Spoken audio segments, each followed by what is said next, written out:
Let's welcome Marj Martirez, painter of brands and websites, also known as a brand strategist and website designer. Marj helps businesses go from invisible to undeniable using intentional, strategic, and creative valued storytelling. Her specialty is helping you connect to the right people through branding that actually works. Welcome, Marj. Thank you. Thank you. Thank you for having me here, Tracy. You're so welcome.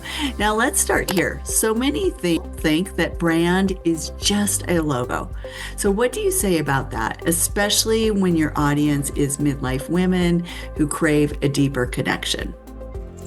Yes, I get that a lot. And to preface, we need to first define what brand strategy is, right? So, brand strategy is how your business is built and designed to be perceived in the market. So, it's backed by thorough market research, audience analysis, competitor analysis, and creative problem solving. And a logo is a graphic that brands and businesses use to serve as their face. So you see, there's really a big difference in them. And a logo is just one symbol. A brand strategy is the story, the voice, and the experience that makes people feel something when they see your business. So you can create all logos that you can, but if it's not backed by strategy and solution, it's just a fancy graphic that solves no problem. For midlife women, this matters even more because they're not just buying products, they're seeking alignment with values, lifestyle, and trust. They've seen enough flashy marketing.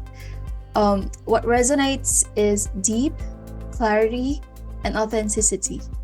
That's why brand strategy is the foundation and not just the visuals. Oh, such a great explanation.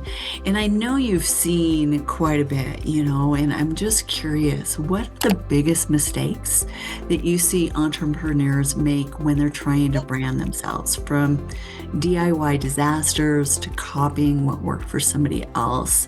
What we've all seen branding that's gone sideways. So in your experience, what do founders typically get wrong? Yes, you mentioned some of them. First is DIYing it and waiting for such time that something sticks. Second is thinking that what worked for others will work for them as well. Clearly, this is not what will make you stand out. This will make you part of the noise. So that's really something that I educate my clients with. Third is building a brand based on what is trending. Yes, it might help you build a brand today, but when the trends change, what will happen to the brand then, right? It's not built to be timeless. So those are the most common mistakes that some of the brands or businesses make. Great points. And I can understand, if you do also build a brand on a trend, not only is it not built to be timeless, but the energy that you put behind it is just going to be more of a push energy because you're trying to chase something rather than doing it something from your heart and something that you can really believe in and stand behind long term. That is true. So let's talk about timing. If someone is just starting to grow their visibility, how do they know it's time to invest in professional branding? I always believe that in order to build a business that has a solid foundation from the very beginning, it has to have a strong branding too. And I also know that not all business owners have the capacity to invest for a professional branding while just starting out. Based on what Based on what I've witnessed with my clients, you'll know it's time to invest in professional branding when your current branding starts to hold you back. If you're hesitating to share your website, struggling to stand out in a crowded space, or feeling like your visuals don't match the level of service that you are delivering, those are the clear signals. Professional branding, in my opinion, isn't just nice to have, it becomes the launch pad that makes marketing, sales, and client attraction much smoother. Exactly. And when we hear brand identity, we often do think of logos, color palettes, maybe some fonts, but I know you take it so much deeper. So, what makes a brand identity truly connect and convert when your audience is discerning, when, like you said, they're values driven and they're in that midlife reinvention stage? What really goes into creating a brand that resonates with midlife women and gets true results? Sure.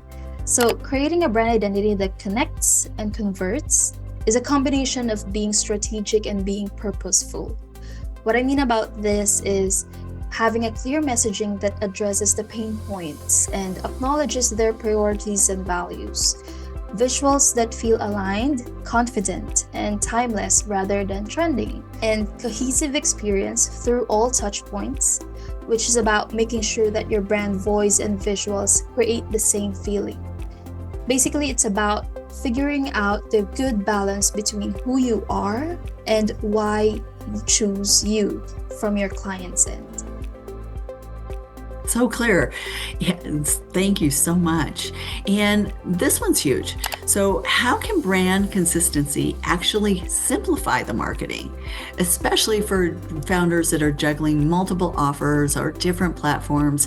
Founders, as you know, we have to wear multiple hats. So, marketing is only a small percentage, although it seems like a large percentage for many of us. So, how can brand consistency actually simplify what we're doing day to day? So, consistency signals professionalism and positions you as a trustworthy solution because you give signals that people would say, "Hey, I know what I'm doing," right? So, when your message, visuals, and tone feel cohesive across every touch point, your audience doesn't have to figure you out. They just trust you faster. And for you, it's practical. Instead of reinventing the wheel for every post, offer, or platform, you're pulling from one aligned strategy. It saves time, it removes guesswork, and it keeps you focused on growth. Good. So now maybe you can share with us a real life story, someone who saw some real results by refining their brand strategy, like the way you've taught us today. Yeah, so I worked with one mindset coach in the past, and she came to me because her branding didn't reflect her high value service that she was offering.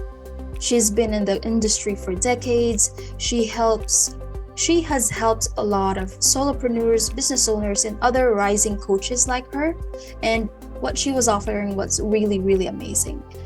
I onboarded her with nothing but her story, her vision, and testimonials. So, not a lot, right? Right. But the testimonials really great, right? We dug deep into her brand's core, what represents her as a person and as an entity. We use that information to curate a uniquely captivating branding that looks and speaks and feels like her, all the while connecting and nurturing her audience. After we clarified her positioning, crafted her messaging that spoke directly to her ideal clients, and designed a polished website that reflects her unique element, she saw her engagement and inquiries double within the first 3 months. The investment she made for the professional branding was returned after just a month. And the best part wasn't just the numbers rising, it was the confidence to show up fully, which translated directly into sales. That it does. Because if you're hesitant, like you said, if you're hesitant to share your brand or you're hesitant to share your website, then that's a sign that maybe you do need to work on a rebrand. But so let's end with something super actionable. What's one thing that somebody can do this week to strengthen their brand presence, even if they're not ready to do a full deep dive into a rebrand? Sure, that's awesome. One simple step that you can do to strengthen your brand presence is to audit your touch points. Choose one place, either your Instagram bio, your website homepage, or even your email signature, and update it so it clearly communicates who you help and how.